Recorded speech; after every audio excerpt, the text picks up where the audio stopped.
تبارك الذي بيده الملك وهو على كل شيء قدير الذي خلق الموت والحياة ليبلوكم أيكم أحسن عملا وهو العزيز الغفور الله رب العالمين বলে বান্দারে আমি আল্লাহ এমন একজন রব আমি আল্লাহ তোমাদের হায়াত দিলাম আমি আল্লাহ আবার তোমাদের মৃত্যু দান করব হায়াত মওত আমি আল্লাহ সৃষ্টি করলাম ও বান্দা আমি আল্লাহ তোমাদেরকে পরীক্ষা করব লিয়াবলুয়াকুম আল্লাহ নামে তাকিদ প্রয়োগ করে বললেন বান্দারে আমি অবশ্যই অবশ্যই তোমাদেরকে পরীক্ষা করব আইয়ুকুম আহসানু আমালা তোমাদের ভিতরে কে সর্বোত্তম আমল করো এটা দেখার জন্য আমি আল্লাহ তোমাদেরকে পরীক্ষা করব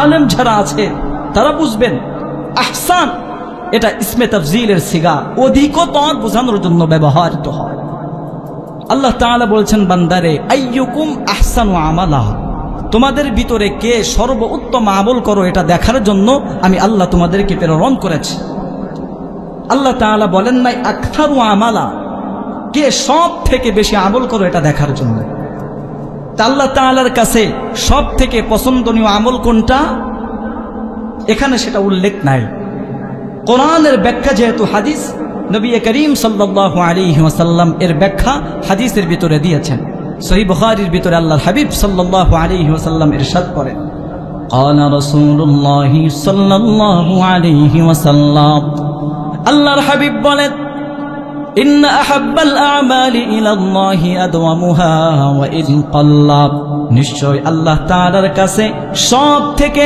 দামি আমল সব থেকে পছন্দনীয় আমল হলো সেটা যেটা বান্দা নিয়মিত আদায় করে ওয়া ইন কাল্লা যদিও সেই আমলটা পরিমাণে অল্প হয় কিন্তু বান্দা যদি নিয়মিত সেই আমলটা করে এই অল্প আমলটাও দাম বেড়ে যায় একজনের কাছে তিনি কি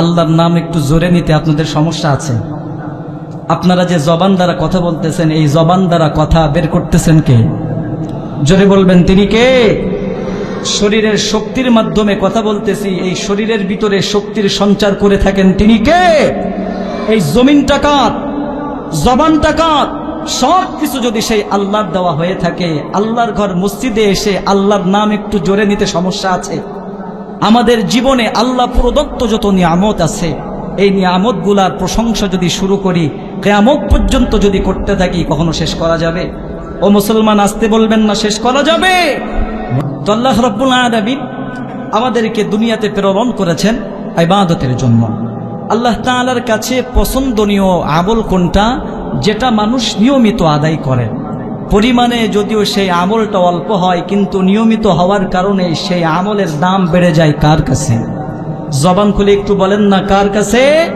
আল্লাহর কাছে নিয়মিত আদায় করা এজন্য বুজুর্গানে দিন যারা পীর সাহেব তারা আমল দিয়ে দেয় একটা আমল পরিমাণে যতই ছোট হোক না কেন সেটা কখনো ছাড়বা না আর গুনাহ যতই ছোট হোক সেটা কখনো করবা না কারণ ছোট আমলে যদি আপনি অভ্যস্ত হয়ে যান এই আমলে অভ্যস্ত হইতে হইতে এক পর্যায়ে এই ছোট আমল আপনাকে বড় আমল পর্যন্ত পৌঁছায় দিবে সুবহানাল্লাহ বলতে পারলেন না এজন্য ছোট ছোট আমলে যদি অভ্যস্ত হতে পারেন এই আমল এক পর্যায়ে বড় আমল পর্যন্ত পৌঁছায় দিবে এজন্য যেহেতু মুহররম মাস 12টি মাসের ভিতরে মিনহা আরবাআতুন হুরুম আল্লাহ তাআলা 4টি মাসকে শ্রেষ্ঠ করেছেন রমজান ব্যতীত রমজান তো সকলের ঊর্ধ্বে 4টা মাস ইবনে কাসিরের ভিতরে আসছে 4টি মাসের ভিতরে সালাতু মুতাওয়ালিয়াত 3টা মাস পাশাপাশি দিলকদ দিলহজ মুহররম আরেকটা হলো রজব এই 4টা মাসের ভিতরে আবার মুহররম মাসকে আল্লাহ তাআলা শ্রেষ্ঠ মাস হিসেবে ঘোষণা দিয়েছেন সুবহানাল্লাহ তো শ্রেষ্ঠ মাসে দামি মাসে যদি আমরা নফল ইবাদতের মাধ্যমে আল্লাহর নৈকট্যশীল বান্দাদের দলভুক্ত হতে চাই তাহলে নফল ইবাদত বেশি বেশি করার দরকার আছে না নাই আমার কথা কি বুঝতেছেন কষ্ট হচ্ছে কোনো নফল ইবাদত যে যত বেশি করবে সে তত বেশি রব্বে কারীমের নিকটবর্তী বান্দা হয়ে যাবে আমরা সকলে আল্লাহর পছন্দনীয় বান্দাদের দলভুক্ত হতে চাই কি চাই না? চাই কি না? তাহলে ইবাদতের পরিধি বাড়াতে হবে। আমি কয়েকটা সবক আপনাদের মাঝে দিয়ে যাব। ওয়াজ মাহফিল সমাজের ভিতরে কম হয় না। 10 বছরের আগের ঘটনা, 10 বছরের থেকে বর্তমানে ওয়াজ মাহফিলের সংখ্যা কমছে নাকি বাড়ছে? ইমাম খতিবের মাধ্যমে জুমার বয়ানে মানুষদের কোরআনের দাওয়াত দেওয়া হচ্ছে, কিন্তু মানুষের ভিতরে পরিবর্তন আসে না। কারণ কি জানেন? কান সুখের জন্য মানুষ বয়ান শ্রবণের জন্য যায়, এ কারণে হেদায়েতের ছোঁয়া তাদের ভিতরে আসে না। আজকে যে অনুষ্ঠানের আয়োজন করা হয়েছে, এখান থেকে কিছু আমল, কিছু শিক্ষা বাড়িতে নিয়ে আমল করবেন, এটা আমাদের মাহফিলের সফলতার কারণ হয়ে যাবে। 1 নম্বর, কোরআনুল কারীম সর্বশ্রেষ্ঠ গ্রন্থ। আল্লাহ রসুলের উপরে সর্বাধিক হাজার হাজার মুআজিজা প্রকাশ পেয়েছিল, এর ভিতরে সব থেকে বড় মুআজিজার গ্রন্থ হলো কোরআনুল কারীম। এই কোরআনের ভিতরে সর্বপ্রথম যে সূরা, সেই সূরাটির নাম কি? জোরে বলেন। সূরাতুল ফাতিহা। হিসাব অনুযায়ী এই সূরাতুল ফাতিহা, 4টা আমলের কথা বলবো অল্প সময়ের ভিতরে। 4টি আমল। সূরাতুল ফাতিহা কোরআনের ভিতরে, মনোযোগ দিয়ে শুনবেন, না হলে বুঝবেন না। কোরআনের ভিতরে সর্বশ্রেষ্ঠ সূরাটির নাম হলো সূরাতুল ফাতিহা। সুবহানাল্লাহ, আমার কথা না, আল্লাহ রাসূল সাল্লাল্লাহু আলাইহি ওয়াসাল্লাম হাদিসের ভিতরে ইরশাদ করেন, তিরমিজি শরীফের 3383 নম্বর হাদিসের বর্ণনা, عن أبي هريرة رضي الله تعالى عنه قال خرج رسول الله صلى الله عليه وسلم على أبي بن كعب رضي الله تعالى عنه। আবু হুরায়রা রাদিয়াল্লাহু তাআলা আনহু বলেন, আল্লাহ রাসূল সাল্লাল্লাহু আলাইহি ওয়াসাল্লাম একদিন কারিউল কুরআন উবাই ইবনে কাব রাদিয়াল্লাহু তাআলা আনহুর বাড়িতে গেলেন। বাহিরে দাঁড়িয়ে হযরতে উবাইয়ের নাম ধরে ধরে ডাকতে থাকলেন। হযরতে উবাই কোনো ডাকের জবাব দেয় না। দীর্ঘ সময় আল্লাহর রাসূল অপেক্ষা করার পর হযরতে উবাই বাড়ি থেকে বের হয়ে আসলেন। আল্লাহর রাসূল ডাক দিয়া বলেন, উবাই রে, এত সময় ধরে ধরে তোমাকে আমি ডাকলাম, তুমি আমার ডাকের জবাব কেন দাও নাই? হযরতে উবাই ডাক দিয়া বলেন, ইয়া রাসূলুল্লাহ, নামাজের ভিতরে থাকার কারণে আপনার ডাকের জবাব আমি দিতে পারি নাই। লম্বা হাদিস। আল্লাহ রাসূল হযরতে উবাইকে ডাক দিয়া বলেন, উবাই, আমি কি তোমাকে এমন একটা মর্যাদা সম্পন্ন সূরার ব্যাপারে অবগত করব না? লাম ইয়ানজাল ফিত তাওরাহ, যেই সূরাটির মতো দামি সূরা, মর্যাদা সম্পন্ন সূরা মূসা আলাইহিস সালামের প্রতি নাজিলকৃত গ্রন্থ তাওরাতের ভিতরেও নেই। ওয়ালা ফিল ইনজিল, ঈসা আলাইহিস সালামের উপরে নাজিলকৃত গ্রন্থ ইনজিলের ভিতরেও নেই। ওয়ালা ফিজ জাবুর, দাউদ নবীর উপরে নাজিলকৃত গ্রন্থ জাবুরের ভিতরেও নেই।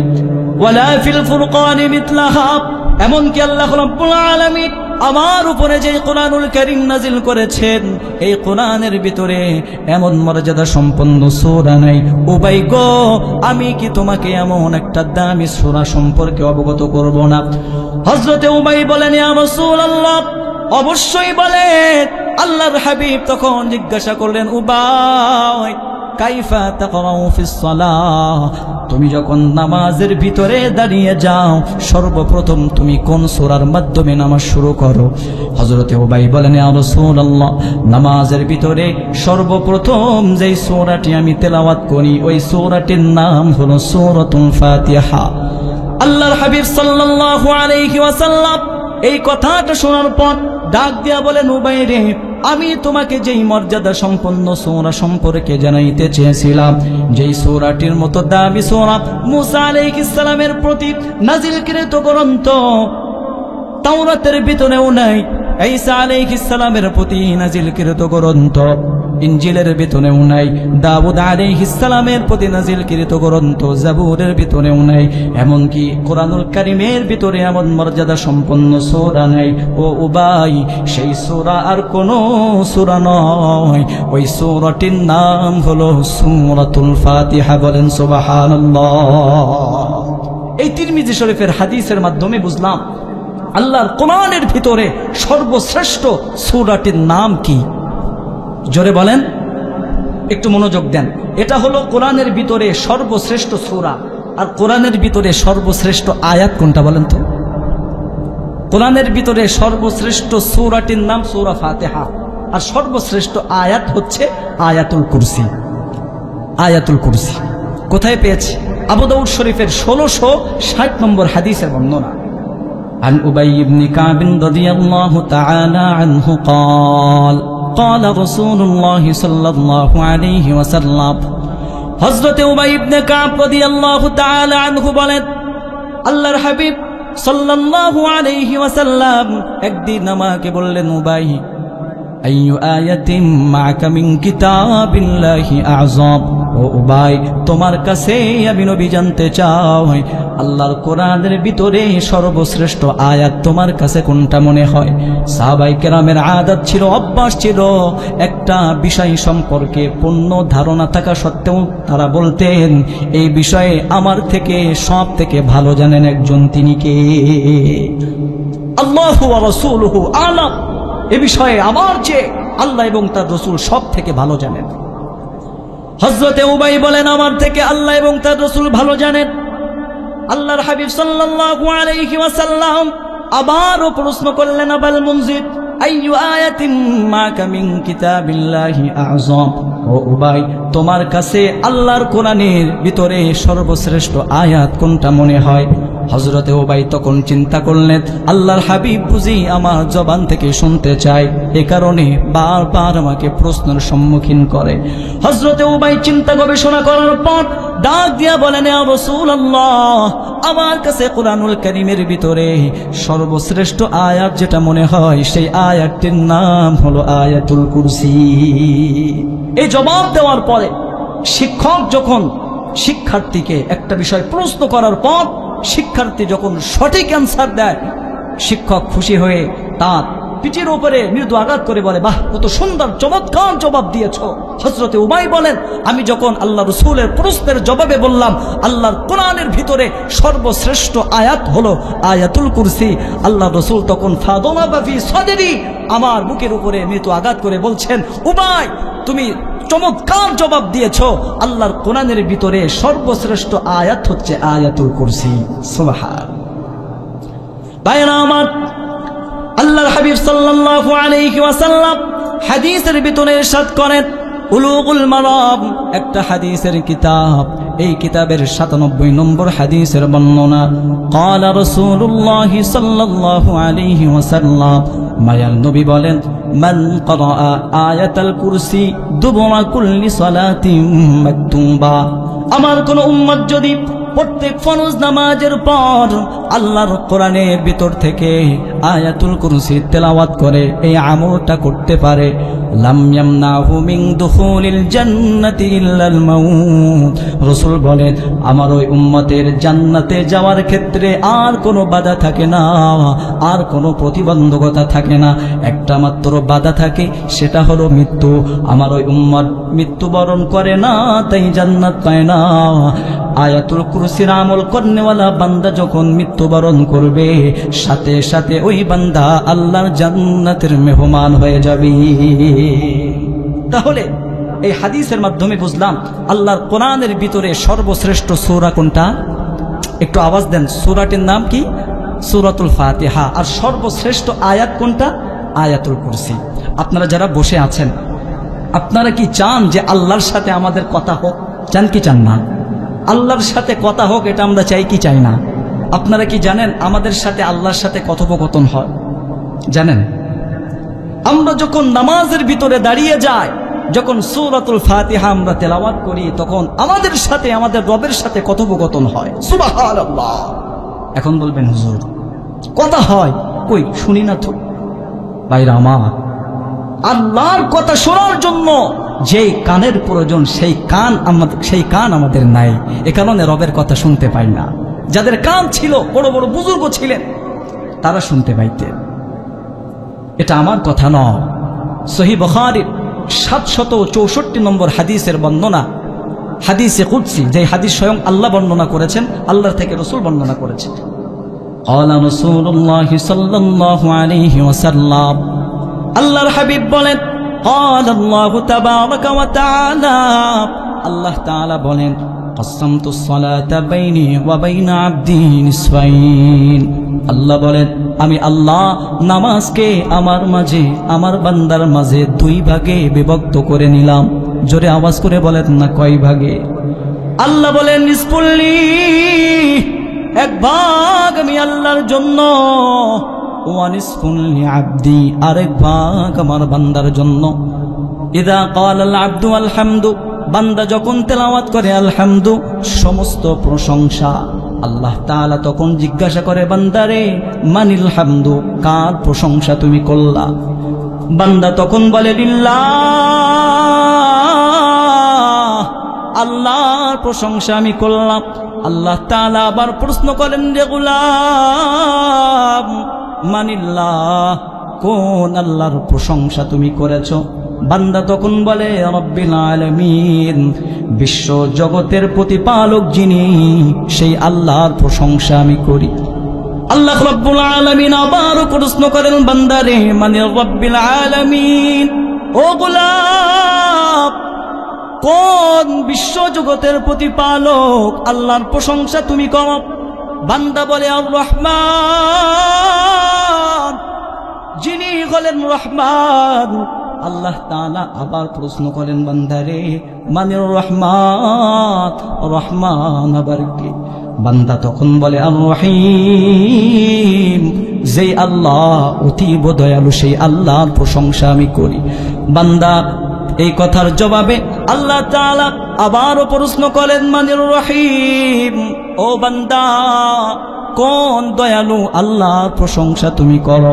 বান্দা তখন আল্লাহ তাআলার পরিচয়টা আরো সুন্দর মতো উঠায়া ধরেন। বান্দা বলে মালিকি ইয়াউমিদ্দিন।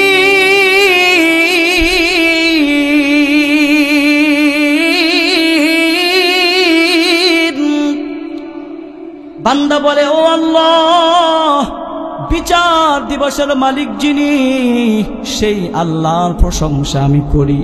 বান্দার সাথে আল্লাহর সাথে কথোপকথন হইতেছে, হঠাৎ করে বান্দা বলে ফেলল ইয়াকা না'বুদু ওয়া ইয়াকা নাস্তাঈন, ও আল্লাহ শুধুমাত্র আপনার প্রশংসা করি বিষয়টা কিন্তু এমন না।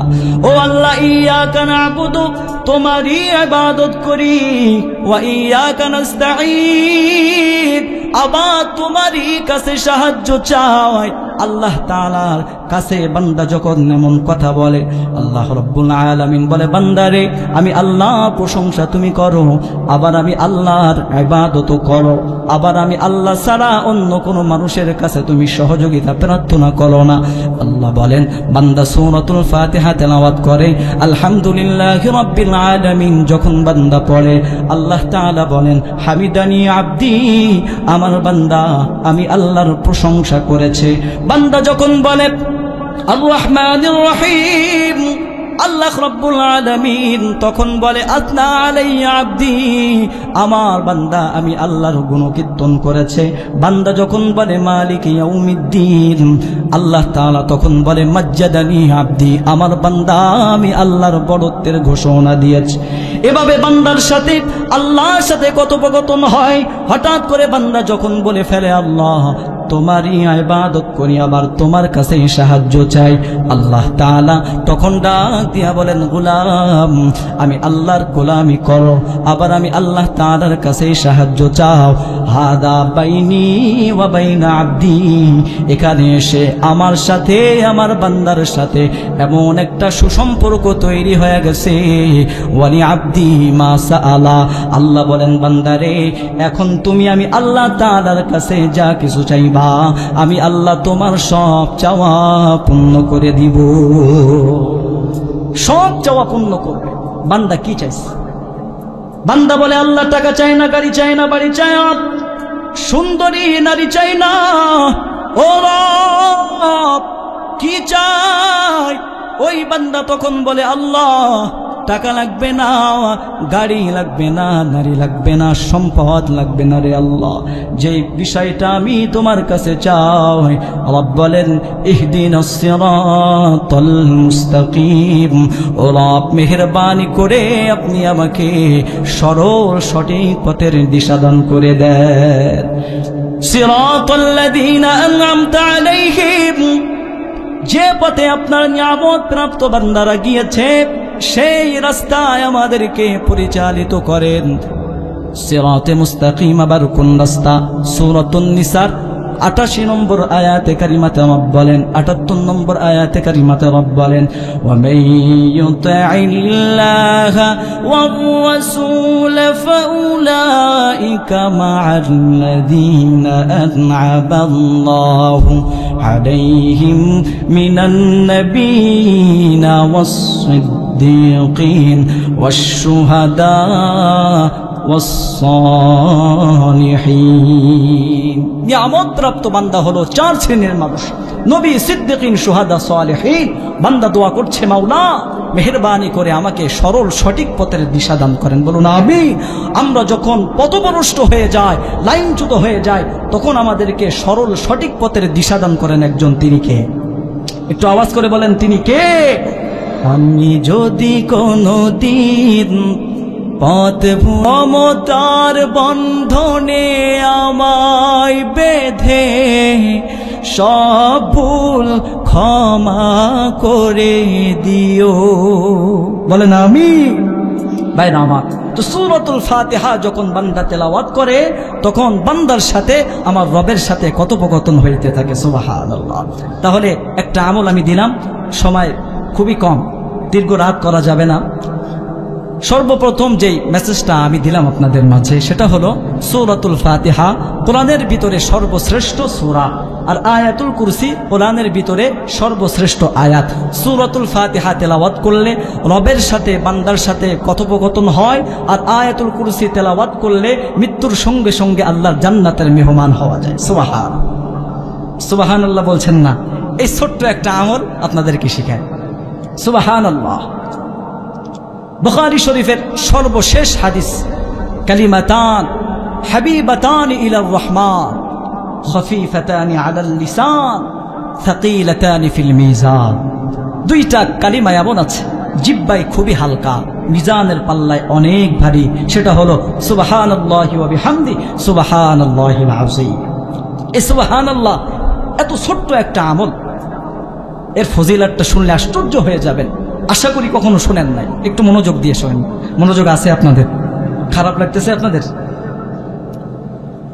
হযরত জাবির ইবনে আব্দুল্লাহ রাদিয়াল্লাহু তাআলা আনহু বলেন, عن جابر بن عبد الله رضي الله تعالى عنه قال قال رسول الله صلى الله عليه وسلم, আল্লাহর হাবিব সাল্লাল্লাহু আলাইহি ওয়াসাল্লাম বলেন, মান ক্বালা সুবহানাল্লাহি ওয়া বিহামদি, আমার কোন উম্মত যদি সুবহানাল্লাহর আওয়াজ দেয়, গুরিসাত লাহু ফিল জান্নাতি লাশাজারা, আল্লাহ তাআলা ওই বান্দার জন্য জান্নাতের ভিতরে একটা গাছ রোপণ করে দেয়। একবার সুবহানাল্লাহ বলবেন, জান্নাতের ভিতরে আমার আপনার জন্য একটা গাছ রোপণ করে দিবেন কে? আল্লাহ। গাছটা আমার আপনার মতো দুনিয়ার ভিতরে লাগানো গাছের মতো হবে, তাই না? না। বুখারী শরীফের হাদিসের ভিতরে আল্লাহর হাবিব বলেন, عن أنس بن مالك رضي الله تعالى عنه قال قال رسول الله صلى الله عليه وسلم, মায়ার নবী বলেন, ইন্না ফিল জান্নাতি লাশাজারা, জান্নাতের ভিতরে এক একটা গাছ কি পরিমাণে বড় হবে, বড় হবে। আল্লাহর হাবিব বলেন, ইয়াসিরুর রাকিবু ফি যিল্লিহা মিআতা আম লা ইয়াকতাউহা, একটা গাছ কি পরিমাণে বড় হবে।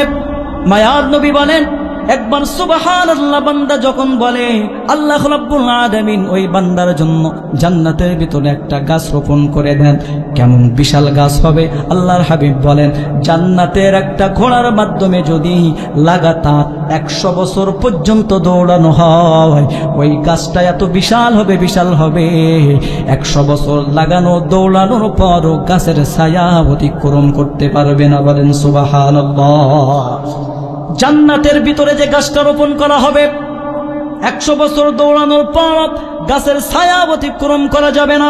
ওই হিসাব কিন্তু দুনিয়ার হিসাব নয়। আল্লাহ তাআলা বলেন পরকালের একটা দিন দুনিয়ার হিসাব অনুযায়ী 50,000 বছরের সমান। ও মুসলমান, এটা আমার কথা নয়, আল্লাহ তাআলার কোরআনের আয়াত সূরাতুল মাআরিজের ভিতরে আল্লাহ তাআলা বলেন কানা বিকদারুহু 50,000 সানা। আখিরাতের এক একটা দিন দুনিয়ার হিসাব অনুযায়ী 50,000 বছরের সমান। একবার সুবহানাল্লাহ বলছেন না? জান্নাতের ভিতরে যে গাছ রোপণ করা হয়েছে দুনিয়ার হিসাব অনুযায়ী আখিরাতের এক একটা দিন 50,000 বছরের সমান। তাহলে 100 বছর পরকালের 100 বছর দুনিয়ার কত লক্ষ কোটি কোটি গুণ বছর, একটু চিন্তা করেন। আল্লামা আবু বকর ইবনে আবি দুনিয়া রাহমাতুল্লাহি আলাইহি তার বিখ্যাত কিতাব আত-তাওবার ভিতরে নিয়ে এসেছেন সর্বাধিক হাদিস বর্ণনাকারী সাহাবী আবু হুরায়রা রাদিয়াল্লাহু তাআলা আনহু প্রতিদিন 1200 বার করে সুবহানাল্লাহ তাসবিহ জপ করতেন। দিনে যদি 1200 বার করে তাসবিহ পাঠ করেন তাহলে তিনি হায়াত পেয়েছেন কত বছর? তার হায়াতের ভিতরে কত কোটি কোটি বার সুবহানাল্লাহ পড়েছেন। এত কোটি বার তার জন্য জান্নাতের ভিতরে গাছ লেগে গেছে। আর এত কোটি বড় বড় গাছ যে জান্নাতের ভিতরে আছে, সেই জান্নাতটা কত বড় হবে একটু চিন্তা করেন। আল্লাহু আকবার বলেন। ভাইরা আমার, এজন্য চিন্তায় আনা সত্ত্বেও চিন্তা করা যাবে না। আল্লাহ রাব্বুল আলামিন বলেন জান্নাতটা কেমন? আল্লাহ বলেন আদাতু লিইবাদিয়াস সালিহিন, নেক আমল সম্পাদনকারী বান্দাদের জন্য এমন একটা জান্নাত তৈরি করে রাখলাম মা লা আইনুন রাআত, দুনিয়ার কোনো মানুষের চোখ দেখে নাই, ওয়ালা উযুনুন সামিআত, দুনিয়ার কোনো মানুষের কান শ্রবণ করে নাই, ওয়ালা খাতারা আলা কলবি বাশার, জান্নাতটা কেমন দুনিয়ার কোনো মানুষ কল্পনায়ও নিয়ে আসতে পারে না জান্নাতটা কেমন। এত বড় গাছ যদি হয়, গাছের ফলটা কত বড় হবে? আপনাদের খারাপ লাগে নাকি? মনোযোগ আছে? গাছ যদি এত বিশাল হয় তাহলে ফলটা কত বড় হবে? নবী পাক সাল্লাল্লাহু আলাইহি ওয়াসাল্লাম বলেন জান্নাতের ভিতরে যে গাছটা আছে, গাছের ফলটা হবে সব থেকে ছোট ফলটা দুনিয়ার সব থেকে বড় পাহাড়ের মতো হবে। সুবহান। এত বড় ফল ধরতে কতটুকু সময়ের প্রয়োজন হবে? আল্লাহর হাবিব সাল্লাল্লাহু আলাইহি ওয়াসাল্লাম বুখারীর ভিতরে হাদিস বর্ণনা করেন ইন্না রাজুলাম মিন আহলিল জান্নাতি ইস্তাদানা রাব্বাহু ফিজ জারঈ, আল্লাহ রাব্বুল আলামিন যখন বান্দাদেরকে জান্নাতের ভিতরে দিবেন, জান্নাতের ভিতরে হাজার হাজার নিয়ামত রাজিতে বান্দা ভরপুর থাকবে, এক ব্যক্তি আল্লাহ তাআলার কাছে আরজি পেশ করবেন, আল্লাহ আমি জান্নাতের ভিতরে কৃষি কাজ করতে চাই। আল্লাহ তাআলা ডাক দিয়া বলেন, বান্দারে এত নাজ নিয়ামত তোমাকে দান করলাম, তুমি কি এই নিয়ামত পেয়েও খুশি হইতে পারো না?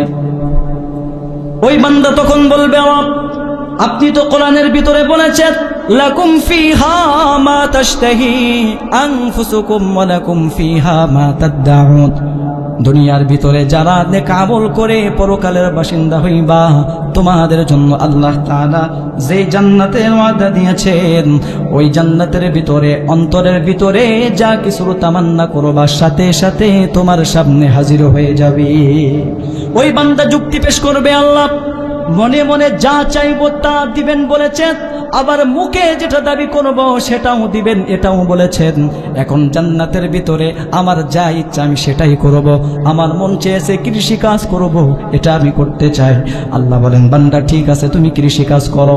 ওই বান্দা তখন জান্নাতের ভিতরে একটা বীজ বপন করবে, বীজ বপন করা থেকে একটা গাছ রোপণ হয়ে যাবে, ওই গাছের ভিতরে ফুল আসবে, এরপরে ফল ধরবে, এরপরে বান্দা পেড়ে পেড়ে ফল ভক্ষণ করবে। আল্লাহর হাবিব বলেন ওই গাছের ভিতরে গাছটা রোপণ করা, গাছটা বড় হওয়া, গাছের ভিতরে ফল আসা, এরপরে ফুল আসা, ফুল আসতে এই সমস্ত প্রসেসিং হইতে সময় লাগবে ততক্ষণ চোখের পলক ফেলতে সময় লাগে যতক্ষণ। সুবহানাল্লাহ, চোখের পলক পরিমাণ সময়ের ভিতরে এটা সম্পন্ন হয়ে যাবে। ভাইরা আমার, সুবহানাল্লাহর আওয়াজ দিলে রব যে কি পরিমাণে খুশি হয়ে যায়, একটা ঘটনা আপনাদেরকে শোনাই। জগৎ বিখ্যাত আলেম ইবনুল জাযারি রাহমাতুল্লাহি আলাইহি তার বিখ্যাত কিতাব আয-যারুল ফাইহ ফি যিকরি মান তানাজ্জাহা আনিদ দুনুবি ওয়াল কবাহি কিতাবের ভিতরে নিয়ে আসছেন হযরতে ইউসুফ আলাইহিস সালাম যখন মিশরের প্রেসিডেন্ট হয়ে গেলেন, ওয়াসারাতিল খাযাইনু ফি ইয়াদিহি, আর মিশরের অর্থ মন্ত্রণালয়ের দায়িত্ব যখন তিনি পেয়ে গেলেন, মিশরের ভিতরে দুর্ভিক্ষ চলতেছে। আল্লামা ইবনুল জাযারি রাহমাতুল্লাহি আলাইহি লিখেন, ইউসুফ আলাইহিস সালাম ত্রাণ দিতেছেন, ত্রাণ, অসহায় দুস্থ মানুষ, গরিব মানুষ যারা, তাদের মাঝে ত্রাণ বিতরণ করতেছেন। হঠাৎ করে এক আল্লাহর বান্দা আসলো, আসার পর ডাক দিয়া বলেন, ইউসুফ আতাইতানি মিম্মা আতাকাল্লাহ, আল্লাহ রাব্বুল আলামিন আপনাকে যে ক্ষমতা দিয়েছেন, ত্রাণ হিসেবে যেটা দিয়েছেন সেটা তো দিয়েইছেন, এখন আপনার ক্ষমতা বলে অতিরিক্ত আমাকে কিছু দান করেন। ইউসুফ আলাইহিস সালাম ম্যানেজারকে ডাক দিয়া বললেন, ম্যানেজার, তাকে তুমি 100 গম দিয়া দাও। ফাআমারা লাহু বিসাইন, 100 গম তাকে দিয়া দাও। 100 গম তার হিসাব হলো দুনিয়ার হিসাব অনুযায়ী 2 কেজি 370 গ্রামের একটু বেশি হয়। ইউসুফ আলাইহিস সালাম বললেন, তাকে 100 গম দিয়া দাও। 100 গম যখন তাকে দেওয়া হলো, ওই আল্লাহর বান্দা বলে, ইউসুফ জিদনি, আমাকে আরো অতিরিক্ত কিছু দিয়া দেন। ইউসুফ আলাইহিস সালাম আবার আদেশ দিলেন, ফাআমারা লাহু বিসাইন, ও ম্যানেজার, তাকে অতিরিক্ত আবার 100 গম দিয়া দাও। অতিরিক্ত আবার 100 গম যখন তাকে দেওয়া হলো, ওই যুবক তখন আবার বলে, জিদনি, আমাকে আরো দান করে। ইউসুফ আলাইহিস সালাম তখন বললেন, ভাই, ইয়া আখি, হে আমার ভাই, আমা তাআলা, তুমি কি দেখতেছো না, তুমি কি জানো না, মান্নাসু ফীহি মিনাল গলা, মানুষেরা কি পরিমাণে দুর্ভিক্ষের ভিতরে সময় অতিবাহিত করতেছে। তোমাকে অতিরিক্ত 9 কেজি গম যদি অতিরিক্ত দিয়ে দেই, তাহলে অন্য মানুষদেরকে আমি কি দিব? ওই সময় ওই যুবক ডাক দিয়া বললেন, ইউসুফ, লাউ আলিমতা মান আনা, আপনি যদি জানতেন আমি কে, আমার পরিচয় যদি আপনি জানতেন, লাআরদাইতানি, যতবার আমি আপনার কাছে চাইতাম ততবার আপনি আমাকে গম দিয়ে দিতে, যতবার আমি আপনার কাছে চাইবো আপনি আমাকে দিবেন। পয়গম্বর ইউসুফ আলাইহিস সালাম তো আশ্চর্যান্বিত হয়ে গেলেন, ডাক দিয়া বলেন, যুবক, কি তোমার পরিচয়, মান আনতা, তুমি কে? ওই সময় ওই যুবক ডাক দিয়া বলে, আল্লাহর পয়গম্বর, আনাল্লাতী শাহিদতু লাকা মিনাল বারাআ মিন তুহমাতি যুলাইখা যাওজাতিল আজিজ, আমি হলাম সেই দোলনায় শুয়ে থাকা বাচ্চাটা, যে দোলনায় শুয়ে থাকা অবস্থায় আপনার জন্য জুলাইখার অপবাদ থেকে পুত পবিত্রতার সাক্ষ্য দিয়েছিলাম, আমি হলাম সেই শিশু সন্তান। ইউসুফ আলাইহিস সালাম এই কথা শোনার পর ম্যানেজারকে ডাক দিয়া বলেন, ম্যানেজার, এই যুবকটাকে আর 1 কেজি 2 কেজি 3 কেজি গম দেওয়ার কোনো দরকার নাই, তাকে 1 ইরদব গম তাকে দিয়া দাও, তার মানে হলো 105 মণ গম তুমি তাকে দিয়া দাও।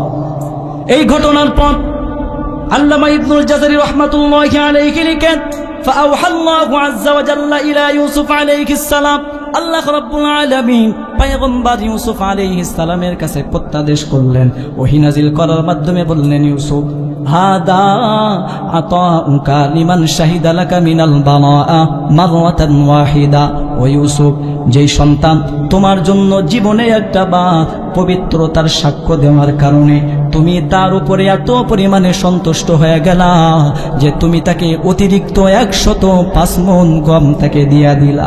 ও ইউসুফ, জীবনে একটা বার তোমার জন্য পবিত্রতার সাক্ষ্য দেওয়ার কারণে তুমি যদি তাকে এত বেশি পরিমাণ গম দিতে পারো, ফাকাইফা আতাই, আমার দানটা কেমন বিশাল হবে। আমার যে বান্দা ফজরের নামাজে দাঁড়াইয়া বলে সুবহানাকাল্লাহুম্মা, রুকু থেকেই বলে সুবহানা রাব্বিয়াল আযীম, সিজদাতে গিয়া বলে সুবহানা রাব্বিয়াল আলা, আবার জোহরের নামাজে অনুরূপ তাসবিহ জপ করে, ফরজ নামাজের পর আবার তাসবিহ জপ করে, পবিত্রতার ঘোষণা দেয়, আসরে বলল, মাগরিবেও পড়ে, ইশারেও পড়ে। ও ইউসুফ, জীবনে একটা বার তোমার জন্য পবিত্রতার সাক্ষ্য দেওয়ার কারণে তুমি যদি তাকে এত বিশাল পরিমাণ সম্পত্তি দিতে পারো, যেই বান্দা এত পরিমাণে আমি আল্লাহর পবিত্রতার সাক্ষ্য দেয়, আমি ওই বান্দাকে কি পরিমাণে দিব ইউসুফ তুমি কল্পনাও করতে পারো না। তাহলে আজ থেকে সুবহানাল্লাহ এই তাসবিহ বেশি বেশি জপ করবো তো ইনশাআল্লাহ। আল্লাহ তৌফিক দান করেন, বলো না আমি। দুইটা সবক, একটা হলো সূরাতুল ফাতিহা বেশি বেশি পড়া, আরেকটা হলো আয়াতুল কুরসি, আরেকটা হলো সুবহানাল্লাহ। কষ্ট হবে। আর দুনিয়ার ভিতরে সর্বশ্রেষ্ঠ যে কোরআন, এই কোরআন আল্লাহ তাআলা আমাদের ব্যক্তিগত জীবন, সামাজিক জীবন, পারিবারিক জীবন, রাষ্ট্রীয় জীবনের জন্য সব থেকে গ্রহণযোগ্য একটা কিতাব। পরিচালনার জন্য এই কিতাব যদি আমরা তেলাওয়াত করি, আল্লাহ তাআলা আমাদের মর্যাদা কি কমাবেন না বাড়াবেন? তো এই কোরআন বেশি বেশি তেলাওয়াত করা। আল্লাহ রাসূলের জীবদ্দশায় হাজার হাজার মুআজিজা প্রকাশ পেয়েছিল, এর ভিতরে সর্বশ্রেষ্ঠ মুআজিজার গ্রন্থ হলো পবিত্র কোরআনুল কারীম। বলেন সুবহানাল্লাহ। এই কোরআনুল কারীম বেশি বেশি তেলাওয়াত করা। একটা হরফ তেলাওয়াত করবেন, আমল নামায় আল্লাহ তাআলা 10টা আমলের সওয়াব আল্লাহ উঠায়। সুবহানাল্লাহ বলেন না। দুনিয়াতে কোরআনুল কারীম তেলাওয়াত করবেন, আর পরকালে গিয়ে জান্নাতের ভিতরে গিয়ে আল্লাহর কণ্ঠে তেলাওয়াত শ্রবণ করবেন। সুবহান। আল্লাহর কণ্ঠে তেলাওয়াত শুনতে রাজি আছেন আপনারা? রাজি আছেন? মনোযোগ আছে? আল্লাহ তাআলা জান্নাতের ভিতরে যখন আমাদেরকে প্রবেশ করায়া দিবেন, সূরাতুল কফ 26 নম্বর পারা 19 নম্বর পৃষ্ঠার প্রথম আয়াত, লাহুম মা ইয়াশাউনা ফিহা ওয়া লাদাইনা মাজিদ। রব বলেন, যারা জান্নাতের ভিতরে থাকবে তাদের অন্তরের ভিতরে যা তামান্না হবে সেটা পেয়ে যাবে, এবং ওয়ালাদাইনা মাজিদ, আমার কাছে আরো অতিরিক্ত আছে। এই অতিরিক্তটা কি? এর তাফসীরটা একটু শোনেন। মনোযোগ আছে? মজার কথা শোনেন না, এর আগে শোনেন একটু। আল্লাহ রাব্বুল আলামিন যখন মানুষদেরকে জান্নাতের ভিতরে প্রবেশ করাবেন, মানুষেরা হাজার হাজার নিয়ামতের ভিতরে ডুবান্ত থাকবে। হঠাৎ করে একদিন তাদের কানের ভিতরে সালামের জবাব চলে আসবে, সালামের আওয়াজ চলে আসছে। জান্নাতি মানুষেরা এদিক সেদিক নজর করে দেখতেছে কে সালাম দিল, কিন্তু নজর করে দেখে কাউকে দেখা যায় না। হঠাৎ করে গায়বী একটা আওয়াজ চলে আসলো, কে যেন আওয়াজ দিয়া বলে, জান্নাতীরা তোমরা তালাশ করতেছো কে তোমাদেরকে সালাম দিল। দুনিয়ার কোনো মানুষ তোমাদেরকে সালাম দেয় না, আমি আল্লাহ স্বয়ং তোমাদেরকে সালাম প্রেরণ করেছি। আল্লাহ রাব্বুল আলামিন বলে, জান্নাতীরা হাল ওয়াজাদতুম মা ওয়াদা রাব্বুকুম হাক্কান। দুনিয়ার ভিতরে আমি আল্লাহর পক্ষ থেকে যেই ওয়াদা, যেই প্রতিশ্রুতি তোমাদের জন্য দেওয়া হয়েছিল, তোমরা কি তোমাদের এই ওয়াদা মোতাবেক যথাযথ জিনিস পেয়েছো কিনা? জান্নাতি মানুষের ভিতরে দুইটা দল হয়ে যাবে। সাধারণ একটা দল, তারা বলবে, ওয়াজাদনা মা ওয়াদানা রাব্বুনা হাক্কা। ও রব, আপনি যেমন ওয়াদা করেছেন আপনার ওয়াদা অনুযায়ী যথাযথ আমরা পেয়ে গেছি। কিন্তু দুনিয়ার ভিতরে যারা আলেমে দ্বীন, তারা বলবে, না না ও রব, আপনার কথা অনুযায়ী যথাযথ আমরা আমাদের জিনিস পাই নাই। আল্লাহ বলবেন, একদল বলে পাইছো, আরেক দল বলে পাও নাই। ও আলেম সমাজ, কি তোমরা পাও নাই একটু আমাকে বলো। আলেম সমাজ ওই সময় ডাক দিয়া বলবে, মালিক, দুনিয়ার ভিতরে কোরআন অধ্যয়ন করেছি, হাদিস অধ্যয়ন করেছি। আপনার হাবিব সাল্লাল্লাহু আলাইহি ওয়াসাল্লাম একদিন সাহাবায়ে কেরামদেরকে বলছেন, পূর্ণিমা রজনীতে আল্লাহর হাবিব সাল্লাল্লাহু আলাইহি ওয়াসাল্লাম সাহাবায়ে কেরামদেরকে ডাক দিয়া বলেন, ও সাহাবায়ে কেরাম, তোমাদের কি পূর্ণিমার রজনীতে আসমানের চাঁদ দেখতে কোনো অসুবিধা হয় নাকি? সাহাবায়ে কেরাম বলছেন, না ইয়া রাসূলুল্লাহ, আমাদের কোনো অসুবিধা হয় না।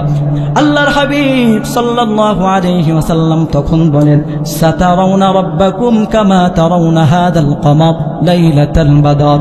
ও সাহাবায়ে কেরাম, পূর্ণিমার রজনীতে যেমনি ভাবে আসমানের চাঁদ দেখতে তোমাদের কোনো অসুবিধা হয় না, জান্নাতের ভিতরে যখন তোমরা চলে যাইবা, তোমাদের পালনকর্তা রব্বুল আলামিন আল্লাহকে নিজের চোখে দেখবা, তোমাদের কোনো সমস্যা হবে না। আলেমরা বলবে, আল্লাহ সব পাইছি, আপনাকে তো পাই নাই। সুবহানাল্লাহ বলেন না, আপনাকে তো পাই নাই। আপনাকে পাই নাই মানে তো কিছুই পাই না। কারণ যে ব্যক্তি দুনিয়ার সব কিছু পেল, রব পায় নাই, সেজন্য কিছুই পায় নাই।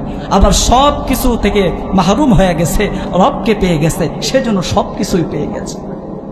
सबसे बेहतर नियामते दीदार तू। आलिम समाज बोलबे अल्लाह সব কিছু পেয়েছি কিন্তু আপনার দিদার তো পাই না। আল্লাহ তাআলা বলবেন ঠিক আছে, আমি তোমাদেরকে দিদার দিতেছি। আল্লাহ তাআলা তখন নূরে তাজাল্লি দেওয়া শুরু করবেন, জান্নাতি মানুষেরা সহ্য করতে পারবে না। ভাইরা আমার, আল্লাহ রাব্বুল আলামিন তখন বলবে জান্নাতীরা বুঝতে পেরেছি তোমরা বি আল্লাহর নূরের তাজাল্লি সহ্য করতে পারবে না। একটা কাজ করো, মাজিদ নামক একটা মাঠ আছে, ওইখানে তোমরা চলে যাবে অমুক দিনে। সেই মাঠের ভিতরে আমি আল্লাহ দুনিয়ার মানুষদের মতো একটা মাহফিলের আয়োজন করব।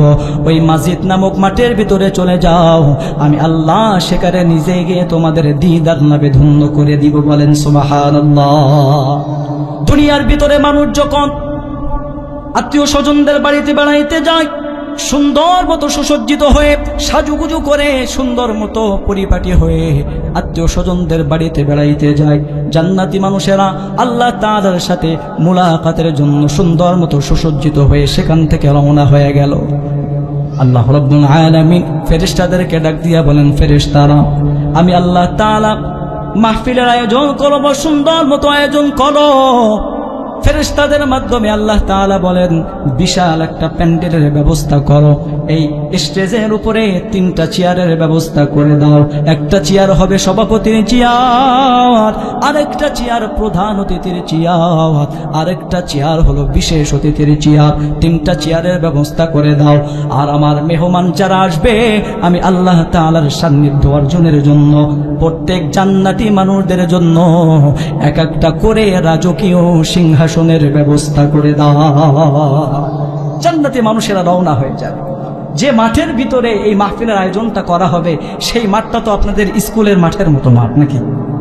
আদম আলাইহিস সালাম থেকে আমাদের রাসূল পর্যন্ত কত হাজার লক্ষ কোটি কোটি মানুষ জান্নাতের ভিতরে যাবে, সেই মাঠের ভিতরে জায়গা করা হবে, তাহলে সেই মাঠটা কত বিশাল হবে চিন্তা করা যায়?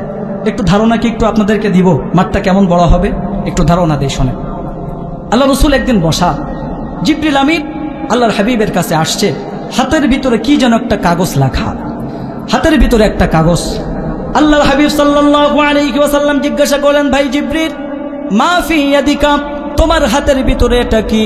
জিবরিল আলাইহিস সালাম তখন বলেন, পয়গম্বর আল্লাহ তাআলা জান্নাতি মানুষদেরকে তার দিদারে ধন্য করার জন্য যেই মাজিদ নামক মাঠের ভিতরে ব্যবস্থাপনা করবেন, এটা হলো সেই মাঠের মানচিত্র।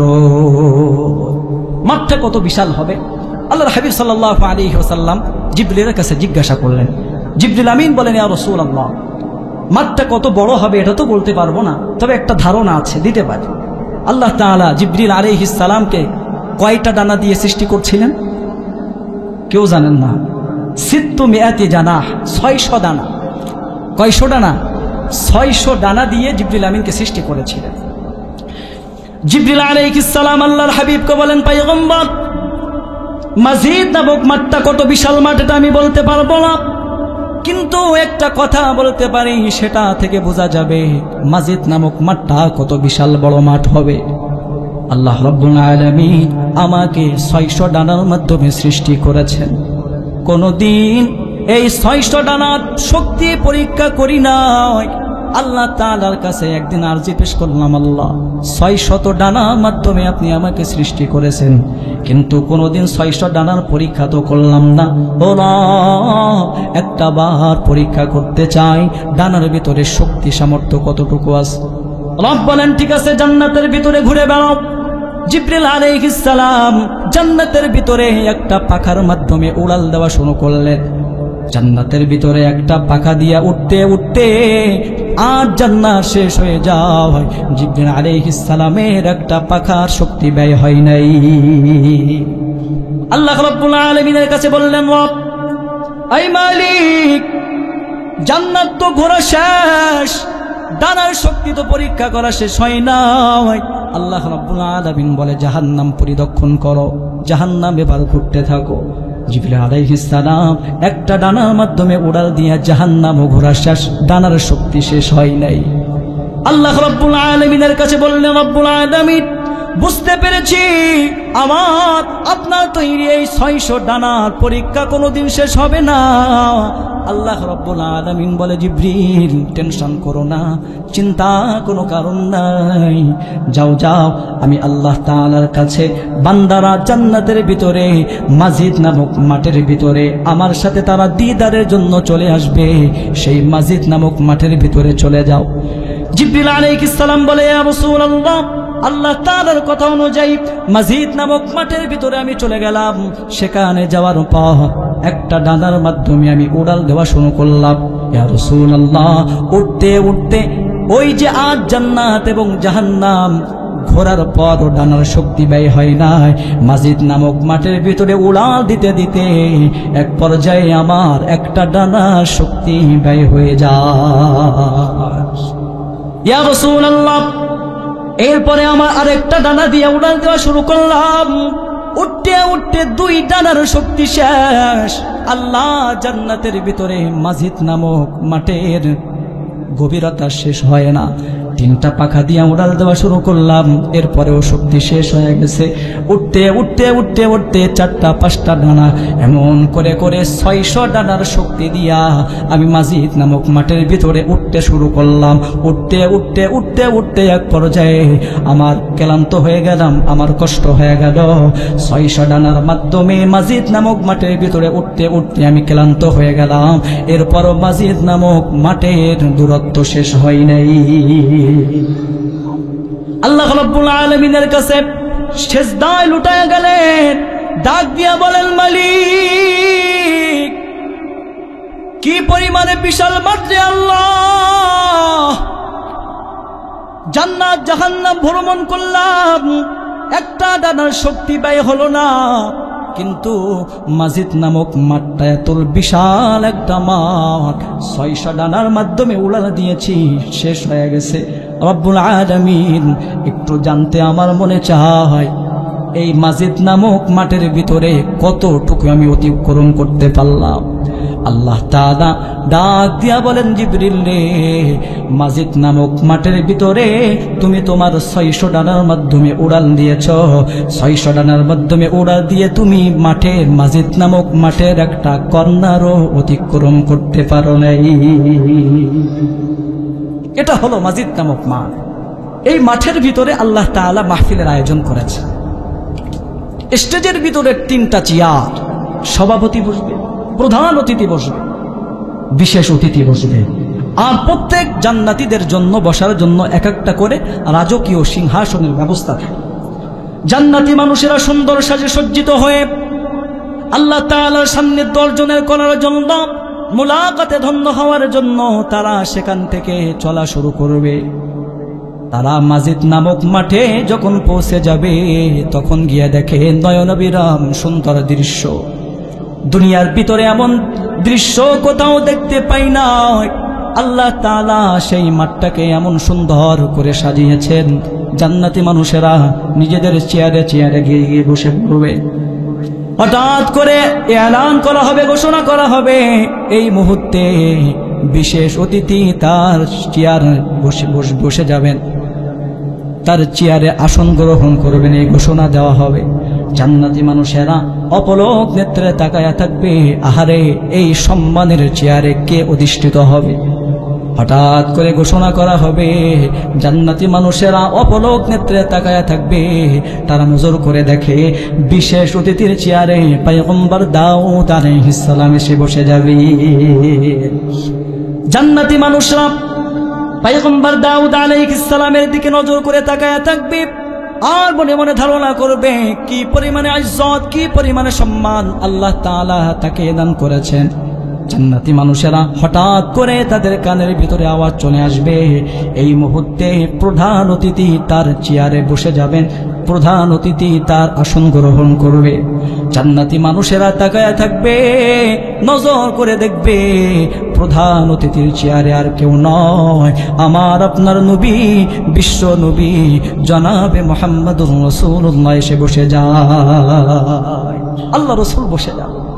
জান্নাতি মানুষেরা অপলক নেত্রে আল্লাহ রাসূলের চেহারার দিকে নজর করে থাকবে আর ধারণা করবে এত সুন্দর চেহারার উপরে বুঝি তায়েফের ময়দানে মানুষেরা রক্ত ঝরাইছিল, উহুদের ময়দানে দান্দান মোবারক শহীদ করেছিল। বাংলার কিছু কুলাঙ্গার, বাংলার কিছু নাস্তিক মুরতাদ আল্লাহ রাসূলের ইজ্জতের উপরে আঘাত করেছিল বুঝি। এই হলো সেই মায়ার নূর। জান্নাতি মানুষেরা অপলক নেত্রে আল্লাহ রাসূলের দিকে নজর করে থাকবে। এমন সময় হঠাৎ করে আওয়াজ, এই মুহূর্তে সভাপতি তার আসন গ্রহণ করবেন। জান্নাতি মানুষেরা তাকায়া থাকবে, নজর সরাবে না। তারা নজর করে দেখবে দুনিয়ার ভিতরে যে রবকে চর্ম চোখে দেখা সম্ভব নয়, সেই রব্বুল আলামিন, আমার আপনার রব আল্লাহ রব্বুল আলামিন সভাপতির চেয়ারে এসে বসে যাবেন। জান্নাতি মানুষেরা আল্লাহ তাআলার দিদারে ধন্য হয়ে যাবে। আল্লাহ তাআলার দিকে তারা তাকিয়ে থাকবে, কত বছর পার হয়ে যাবে কেউ বলতে পারবে না। আল্লাহ রাব্বুল আলামিন জান্নাতি মানুষদেরকে বলবেন, জান্নাতি মানুষেরা নজর সরাও, হাল মিন মাজিদ, আরো কি তোমরা কিছুই চাও? জান্নাতি মানুষেরা বলবেন, রব এর চেয়ে কি আরো ভালো কিছু হয় নাকি? আল্লাহ বলবেন, নিয়ামত তো এখনো শুরুই হয় নাই, শুরুই তো হয় নাই। আল্লাহ রাব্বুল আলামিন জান্নাতি মানুষদের মনোরঞ্জনের জন্য দুনিয়ার ভিতরে একটা অনুষ্ঠান যখন করা হয়, যখন একটা মাহফিলের আয়োজন করা হয়, ছোট ছোট বাচ্চারা হাম তেলাওয়াত করে, নাত তেলাওয়াত করে, কোরআনুল কারীম তেলাওয়াত করে, গজল পরিবেশনা করে, আল্লাহ রাব্বুল আলামিন জান্নাতি মানুষদের দিকে নজর করে দেখবেন। জান্নাতি মানুষরা শুধু বসে আছে, হাতের ভিতরে কোনো কিছুই নাই। আল্লাহ তাআলা ওয়াদা দিয়া দিবেন, ও ফেরেশতারা আমার প্রত্যেক জান্নাতি মেহমানদের হাতের ভিতরে শারাবান তাহুরা তোমরা দিয়া দাও। দুনিয়ার ভিতরে মদ পান করা জায়েজ নাই, আখিরাতে জান্নাতের ভিতরে আল্লাহ রাব্বুল আলামিন এটাকে আমাদের জন্য বৈধতা দিবেন। আল্লাহ তাআলা হযরতে মিকাইল আলাইহিস সালামকে বলবেন, ও মিকাইল তার এদিকে আসো, তাগান্নি তুমি কিছু নাত পড়ে শোনাও।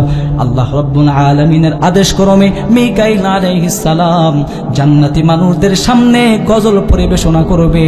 তার সুরের মূর্ছনায় জান্নাতি মানুষেরা দুলতে থাকবে। আল্লাহ রাব্বুল আলামিন এরপরে বলবেন, হাল মিন মাজিদ, ও জান্নাতীরা এর থেকে কি ভালো কিছু তোমরা আশা করো? জান্নাতি মানুষেরা বলবে, আল্লাহ এর থেকে কি ভালো কিছু হয় নাকি? আল্লাহ বলবেন, মানুষেরা নিয়ামত তো এখনো শুরুই হয় নাই। আল্লাহ তাআলা তখন দাউদ আলাইহিস সালামকে বলবেন, ও দাউদ এদিকে আসো, দুনিয়ার ভিতরে আমি আল্লাহ তোমার কণ্ঠটাকে বড় সুন্দর বানিয়েছিলাম। সুন্দর সুরলিত কণ্ঠে যখন তোমার প্রতি নাজিলকৃত গ্রন্থ জাবুর তুমি তেলাওয়াত করতা, তোমার সুরলিত কণ্ঠে তেলাওয়াত শোনার জন্য আকাশে উড়ন্ত পাখিরা পর্যন্ত তোমার ঘরের চতুর্পাশে এসে বসে যাইত। দাউদ আলাইহিস সালাম যখন জাবুর কিতাব তেলাওয়াত করতেন, তার সুরের মূর্ছনায় সমুদ্রের ভিতরে মাছগুলো পাগল পারা হয়ে সমুদ্রের কিনারায় চলে আসতো।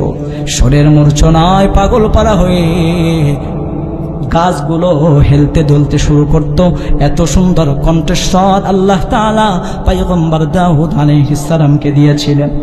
আল্লাহ রাব্বুল আলামিন বলবেন, পয়গম্বর দাউদ আমি আল্লাহ দুনিয়ার ভিতরে তোমার উপরে জাবুর কিতাব নাজিল করেছিলাম, কিন্তু আজকে জান্নাতের ভিতরে তোমার জন্য জাবুর কিতাব তেলাওয়াত করার কোনো নিয়ম নাই। আজকে তুমি আসো, পবিত্র কুরআনুল কারীম তেলাওয়াত করা শুরু করো। দাউদ আলাইহিস সালাম তখন জান্নাতি মানুষদের সামনে পবিত্র কুরআনুল কারীম থেকে সূরাতুল মুলক তেলাওয়াত করে শোনায়া দিবে। তাবারাকাল্লাযী বিয়াদিহিল মুলক ওয়া হুয়া আলা কুল্লি শাইইন কাদির।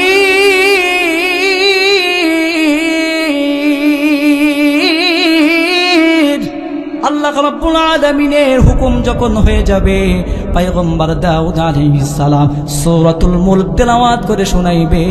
জান্নাতি মানুষেরা তার কণ্ঠে তেলাওয়াত শুনে পাগল পারা হয়ে যাবে। এর ভিতরে 40 বছর পার হয়ে যাবে, জান্নাতি মানুষেরা টের পাবে না। 40 বছর পর তাদের হুঁশ আসবে। আল্লাহ রাব্বুল আলামিন জিজ্ঞাসা করবে, ইয়া আহলাল জান্নাহ, হে জান্নাতীরা, হাল মিন মাজিদ, আর কোনো কি তোমরা চাও? জান্নাতি মানুষেরা বলবে, আল্লাহ, দুনিয়ার ভিতরে এত সুন্দর তেলাওয়াত কোনোদিন শুনি নাই, এর থেকে কি আরো সুন্দর কিছু হয় নাকি? আল্লাহ রাব্বুল আলামিন তখন বলবে, জান্নাতীরা, এখনো তো নিয়ামত শুরুই হয় নাই। আল্লাহ রাব্বুল আলামিনের পরে আমার আপনার নবী, বিশ্ব নবী রাহমাতুল লিল আলামিনকে ডাক দিয়া বলবেন, তাআল ইয়া হাবিবি, ও বন্ধু আপনি আসেন, তাগান্নি তেলাওয়াত করেন।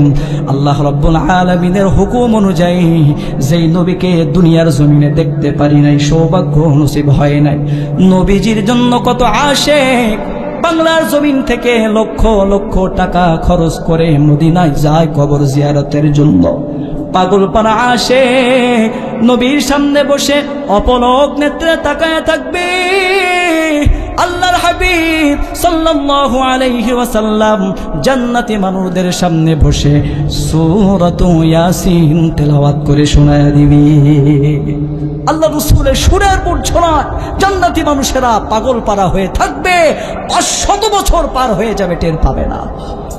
আল্লাহর হাবিব তেলাওয়াত করবেন, ইয়াসিন ওয়াল কুরআনিল হাকীম ইন্নাকা লামিনাল মুরসালিন। আল্লাহ রাব্বুল আলামিন তার হাবিবের তেলাওয়াত শোনার পর জান্নাতি মানুষেদের মাঝে 500 বছর পার হয়ে যাবে, তারা টের পাবে না। আল্লাহ রাব্বুল আলামিন 500 বছর পর জান্নাতি মানুষদেরকে বলবে, ও জান্নাতীরা, হাল মিন মাজিদ, আরো কি কোনো কিছুই পাওয়ার বাকি আছে? জান্নাতি মানুষরা বলবে, না, এত সুন্দর তেলাওয়াত তো কখনো শুনি নাই। দুনিয়ার ভিতরে কোন কারি সাহেব যখন সুরলিত কণ্ঠে আল্লাহর কালাম তেলাওয়াত করে, তখন মানুষদের ভিতরে স্বাভাবিক অবস্থার পরিবর্তন হয়ে যায়। মানুষেরা চিল্লাচিল্লি শুরু করে দেয়, লাফানো শুরু হয়ে যায়।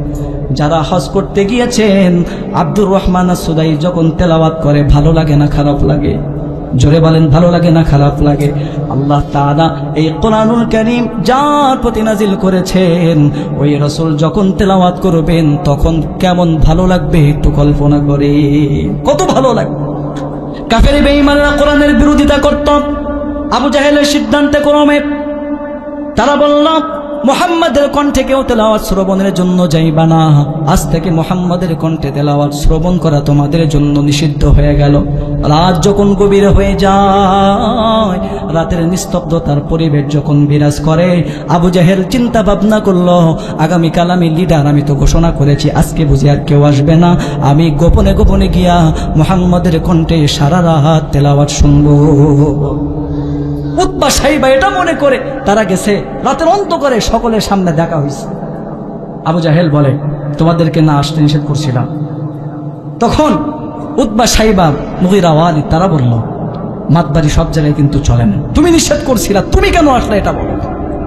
তার মানে হল, তারা বলল, লা তাসমাউ লিহাযাল কুরআন, এই কোরআন শ্রবণের জন্য যাইবা না।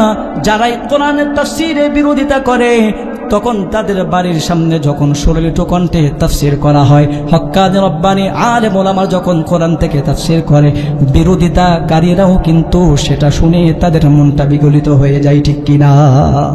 বিরোধিতা সকলে করে, কিন্তু সময় বিশেষ তাদের অন্তরও বিগলিত হয়। এটা হলো কোরআনের আকর্ষণ। পৃথিবীর বুকে যারা কোরআনের বিরোধিতা করে, তারাও কিন্তু কোরআনের সামনে নত স্বীকার করে, কিন্তু বিরোধিতা কেন করে? তাদের ক্ষমতা ঠিক রাখার জন্য, ঠিক কিনা বলেন? ভাইরা আমার, 500 বছর অতিবাহিত হওয়ার পর আল্লাহ রাব্বুল আলামিন বলবে, বান্দারে, হাল মিন মাজিদ, এখনো কি তোমাদের চাওয়ার কিছু বাকি আছে, পাওয়ার কিছু বাকি আছে? আল্লাহ রাব্বুল আলামিনের এই কথা শোনার পর জান্নাতি মানুষেরা বলবে, আল্লাহ এখনো কি শোনার বাকি আছে? আল্লাহ বলবেন, ও গোলাম দাঁড়াও দাঁড়াও, দুনিয়ার ভিতরে যে রবকে চর্ম চোখে দেখা সম্ভব নয়, ওই রব তখন জান্নাতি মানুষদের সামনে হাজির হয়ে যাবে। আর আল্লাহ তাআলা নিজের কণ্ঠে জান্নাতি মানুষদেরকে সূরাতুর রহমান তেলাওয়াত করে শোনায়া দিবে। আল্লাহ তেলাওয়াত করবেন, আর রহমান আল্লামাল কুরআন খালাকাল ইনসান আল্লামাহুল বায়ান। বাইরে আমার তো দুনিয়ার ভিতরে কোরআনুল কারীম তেলাওয়াত করবেন, জান্নাতের ভিতরে রবের কণ্ঠে তেলাওয়াত শুনবেন। সুবহানাল্লাহ। তাহলে কয়টা আমলের কথা বলেছি? লিয়াবলুয়াকুম আইয়ুকুম আহসানু আমালা।